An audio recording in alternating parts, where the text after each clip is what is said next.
yang terdiri dari saya, Muhammad Mustaqim, sebagai narator, saya Rodianto sebagai pembaca Al-Quran, saya Rasa Matauladari sebagai sel, saya Hikmatu Sada sebagai Morula, saya Ahmad Yani Skavana sebagai Blastura, saya Sinta Nurel sebagai Gastrula. Inilah kami dalam biodrama bioreproduksi dalam perspektif Islam, Fakultas Matematika dan Ilmu Pengetahuan Alam, Universitas Islam Barat. Selamat menyaksikan. Inilah part 2 dari proses alakoh. Alakoh dalam bahasa Arab, kata alakoh secara harfiah berarti sesuatu yang melekat kepada sesuatu yang lain. Kata itu juga memiliki arti lintah.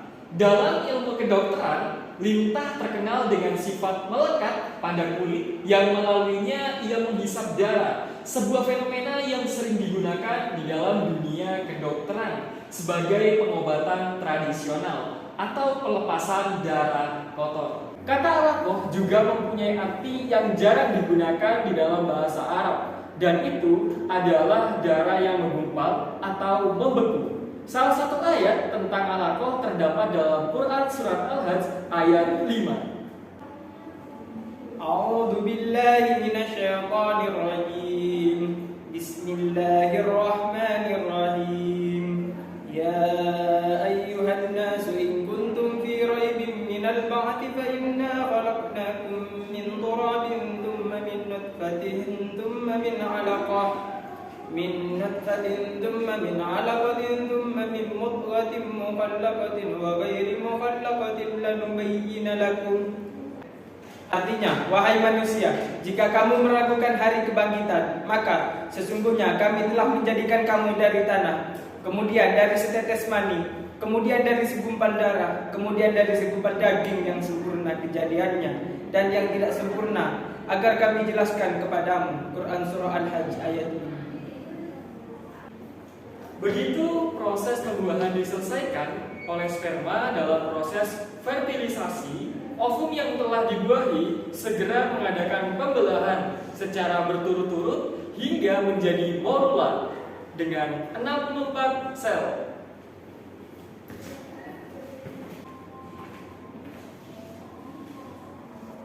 Halo guys, kalian tahu gak sih setelah sperma Pak Camat membuahi ovum Bu Camat, si ovum akan segera mengadakan pembelahan secara berturut-turut.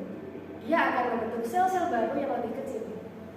Nah, kenalin nih, kami adalah sel. Kami merupakan bentuk dasar dari kehidupan yang membentuk seluruh makhluk hidup di bumi, termasuk manusia. Nah, kami ini akan melakukan pembelahan secara mitosis. Kalian tahu gak sih mitosis itu apa? Pembelahan mitosis adalah tipe pembelahan yang menghasilkan dua sel anakan. Dia biasa disebut dua sel diploid. Cek ya.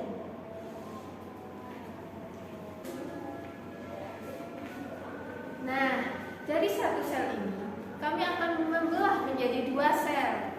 Nah, pembelahan ini ada di tuba Fallopi.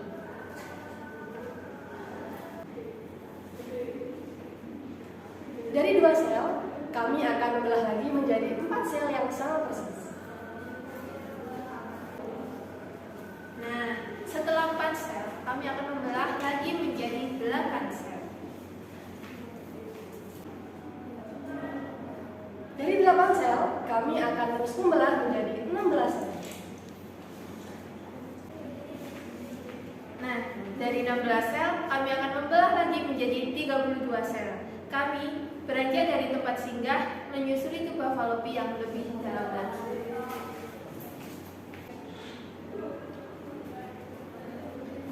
Dari 32 sel, kami akan terus-menerus membelah menjadi 64 sel yang sama persis. Kami akan terus-menerus membelah dan kami bernama morula. Nah, unik sekali bukan bentuknya? Berbentuk bulat, terlihat seperti buah mulberry. Iya dong, bentuk kita seperti buah mulberry dan tubuh dalam kita tidak berongga ya. Oke, setelah ini kita akan berpetualang dari tuba Fallopi menuju ke suatu tempat. Mau ikut gak? Mau dong, tapi naik apa nih? Kalau jalan sih capek ya. Zaman sekarang jalan. Terus deh, nanti diantar temanku. Dia bernama Siria Tuba Utarina. Selain, oke deh, mari kita gas! Tahap selanjutnya ialah tahap blastula, merupakan lapisan sel berbentuk bola atau disebut dengan blastoderm yang mengelilingi rongga berisi cairan. Hai, kenalin gue blastula, berbentuk bola yang punya rongga. Lapisan gue terdiri dari 2 lapisan. So pasti 2 ini lapisan luar dan lapisan dalam. Lapisan luar gue mempunyai nutrisi, namanya trofoblast. Dia bakal menempel pada rahim dan bakal berproliferasi membentuk massa yang saling bercabang membentuk jari. Cabang jari ini tuh namanya syncytiotrofoblast. Perannya apa? Ya, ngasilin hormon buat ngebantu embrio bertahan. Selesai? Belum dong pastinya, masih ada lapisan sel dalam. Lapisan sel dalam ini bakal tumbuh menjadi embrio. Di awal gue kenalan tadi, gue bilang punya rongga kan? Yap, disebutnya dengan blastosome.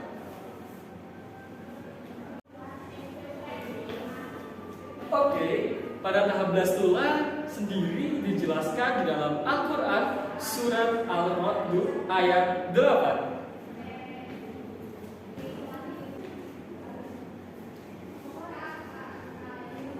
أعوذ بالله من الشيطان الرجيم بسم الله الرحمن الرحيم الله يعلم ما تحمل كل أنثى وما تغيض الأرحام وما تزداد وكل شيء عنده بمقدار. Artinya, Allah mengetahui apa yang dikandung oleh setiap perempuan, apa yang kurang sempurna dan apa yang bertambah dalam rahim, dan segala sesuatu ada ukuran di sisinya. Blastosome ini bertindak sebagai rongga dalam blastula yang memberikan dukungan struktural dan memainkan peran penting dalam perkembangan selanjutnya.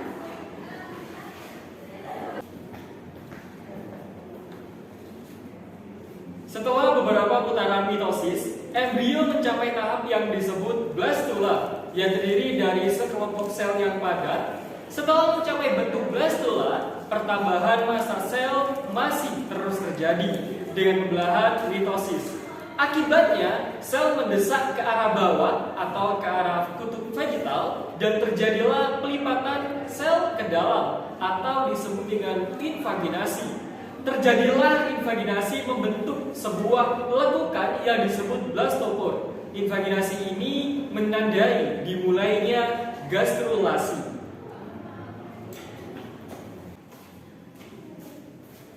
Hai, kok gastrula? Masa paling kritis dalam perkembangan embrio. Engkau mempunyai 2 lapisan benih yaitu epiblast dan juga hipoblast, dan akan menjadi 3 lapisan yaitu ectoderm, endoderm, dan juga mesoderm. Terbentuknya engkau itu dimulai sel-sel blastula yang akan mengalami invaginasi yang terus tumbuh ke dalam sehingga blastoporus akan terus mendesak. Kasihannya blastoporus, tapi nggak apa-apa sih, dalam kehidupan itu semua harus berkelanjutan dan akan membentuk arkenteron. Nah, rongga inilah yang nantinya akan membagi sel yang tumbuh disebut lapisan ektoderm di sebelah dalam, mesoderm di sebelah tengah, dan ektoderm di sebelah luar. Pada tahapan gerakan engkau ini, sel terus bertumbuh dan memperbanyak sel. Selain memperbanyak sel, di dalam proses engkau juga terjadi berbagai gerakan untuk mengatur dan menyusun deretan sesuai dengan bentuk dan susunan dari spesies masing-masing. Ada yang tahu nggak gerakan tersebut disebut gerakan apa? Nah, gerakan tersebut adalah gerakan morfogenetik. Di antaranya ada invaginasi, evaginasi, involusi, epiboli, ingresi, delaminasi, dan gerakan amekoid. Itulah aku, gastrula. Tahap gastrula ini terdapat di dalam Al-Quran surat Al-Mu'minun ayat 14.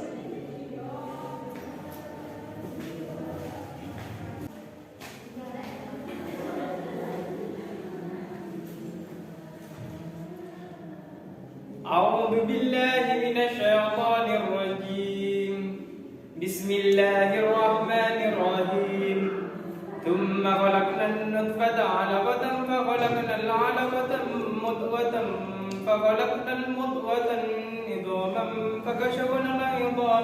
عظاما فكسونا العظام لحما ثم أنشأناه خلقا آخر فتبارك الله أحسن الخالقين. Artinya, kemudian air mani itu kami jadikan sesuatu yang melekat. Lalu sesuatu yang melekat itu kami jadikan segumpal daging. Dan segumpal daging itu kami jadikan tulang belulang.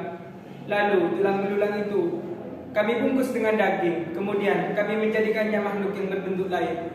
Maha suci Allah, pencipta yang paling baik.